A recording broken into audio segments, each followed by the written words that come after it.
Kosova i drejtohet të dielën kutive të votimit për raundin e dytë të zgjedhjeve lokale, ku mbi 1.3 milion qytetar do të zgjedhin kryetarët e ri me 18 komuna të vendit. Këto janë komuna ku asnjëri prej kandidatëve nuk arriti të siguronte mbi 50% të votave në raundin e parë të zgjedhjeve të mbajtura me 12 tetor. Të shtunën, Komisioni Qendror i Zgjedhjeve përfundon shpërndarjen e materialeve zgjedhore përfshirë fletvotime që do të përdoren në këtë 18 komuna.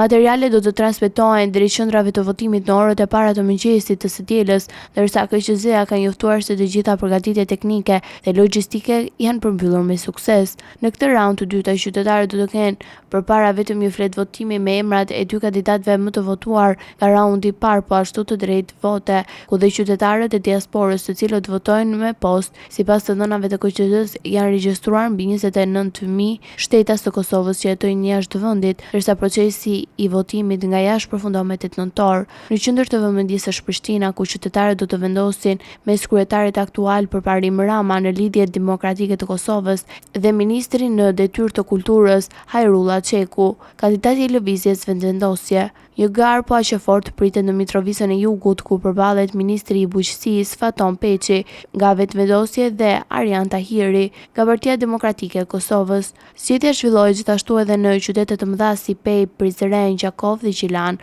por edhe në komuna më specifike të veçanta etnike si Mamusha me shumicë turke dhe Klokoti me shumicë serbe. Në këtë të fundit, kandidati Srećko Spasić i partisë Prska Narodna Sloga është tërhequr nga gara për të bashkuar në listën serbe që garanton në balotazh të dielën. Sipas KQZ-s, procesi i numërimit të votave pritet të jetë më i shpejtë dhe më pak i ndërlikuar, pasi çdo flet votimi përmban vetëm 2 emra. Kjo, sipas komisionit, do të mundsojë publikimin më të shpejtë të rezultateve paraprake. Ky raund i dytë i zgjedhjeve lokale pritet të kenë ndikim tjetër të nivelit vendor. Analistët politikë në Prishtinë theksojnë se rezultatet i këtyre zgjedhjeve do të ndikojnë drejt për drejt në klimën politike kombëtare. Në një kohë kur Kosova ende nuk ka formuar një qeveri të re që prej zgjedhjeve të 9 shkurtit, ndërsa vendi pritet të shkojë drejt zgjedhjeve parlamentare në dhjetor.